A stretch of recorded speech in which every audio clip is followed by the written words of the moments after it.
cinta itu ada. Tapi apa itu cinta? Bagaimana bentuknya itu cinta? Apakah cinta itu hanya sebatas pernikahan?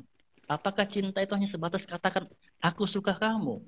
Nah, ini kan penting dikritisi agar kita tidak terjebak dengan cinta-cinta yang sifatnya apa ya? Cinta-cinta yang sifatnya palsu ya. Jangan sampai terjebak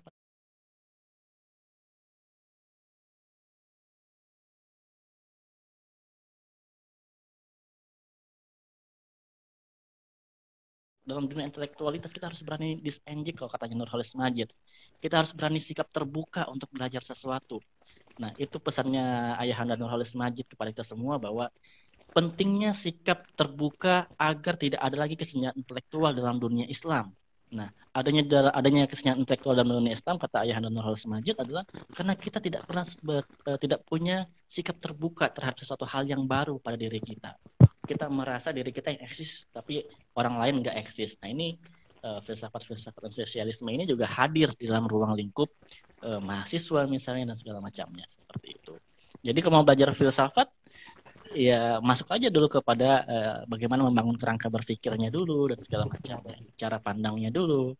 Sama kayak saya tadi bilang, cinta itu ada, tapi apa itu cinta? Bagaimana bentuknya itu cinta? Apakah cinta itu hanya sebatas pernikahan? Apakah cinta itu hanya sebatas katakan aku suka kamu? Nah, ini kan penting dikritisi agar kita tidak terjebak dengan cinta-cinta yang sifatnya apa ya? Cinta-cinta yang sifatnya palsu ya. Jangan sampai terjebak pada status-status yang palsu. Nah, ini kan mengkritisi mengenai hal-hal yang kita juga tidak pernah mengetahui sebenarnya apa itu cinta. Nah, itu kan di epistemologi jadinya. Jadi menarik sekali kalau kita bahas-bahas itu. Apalagi kalau bahas soal cinta, misalnya filsafat cinta, waduh.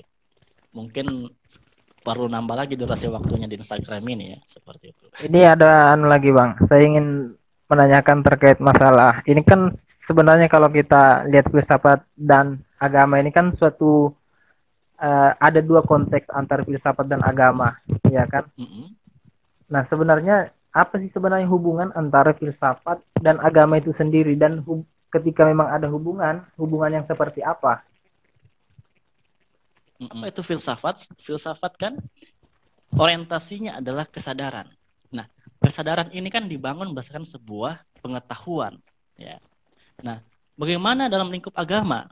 Nah, agama itu kan sering sekali didefinisikan sebagai sebuah A itu tidak dan gamma kan tidak kacau. Artinya tidak kacau. Bagaimana membangun sebuah ketidakkacauan dalam sebuah diri kita, dalam sebuah eksistensi kita sebagai sebuah misalnya umat muslim seperti itu ya. Nah, salah satu entitas yang bagaimana membuat manusia tidak menjadi seorang yang kacau, tidak menjadi seorang yang galau dan segala macamnya, dia harus mendekat kepada sebuah kesadaran. Apa itu kesadaran?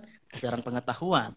Jadi kita ingin membangun dasar agama kita dengan pendekatan pengetahuan. Nah, filsafat ingin mendekatkan kita kepada pintu intelektualisme untuk mengenali agama kita, ya.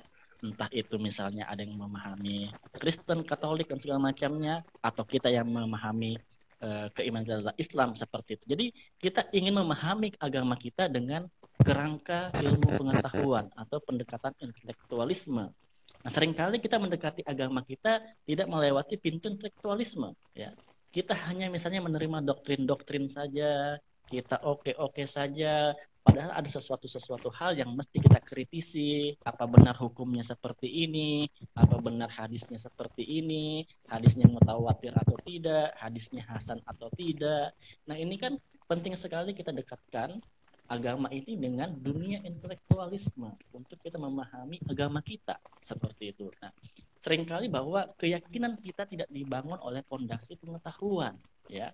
Agama itu saintifik ya. Ya. Agama itu kesadaran.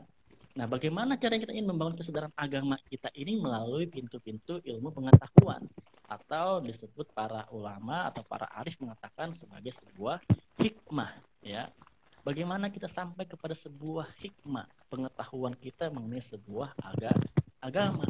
Agar apa? Agar kita tidak terjebak kepada orientasi-orientasi manusia yang mencoba menjadikan agama sebagai sebuah tameng, menjadikan agama sebagai sebuah alat politik seperti itu. Jadi kita bisa melihat bagaimana orientasi agama kita untuk kita dekatkan kepada pintu-pintu intelektualisme. Nah, karena kita adalah kadar-kadar Muslim, kadar-kadar Islam, memang pintunya adalah kita harus dekat dengan intelektualisme. Kita harus berani bersaing dengan scientific yang ada di Barat. Jadi, apakah mesti lewat filsafat? Kalau tesis saya bahwa kita harus lewat pintunya adalah pintu pengetahuan. Pintu pengetahuan itu dasarnya kita bisa lewat dengan belajar filsafat. Karena filsafat sudah saya definisikan sebagai sebuah cara pandang atau metodologi. Metodologi kita dalam melihat realitas. Seperti itu. Terima kasih pertanyaannya.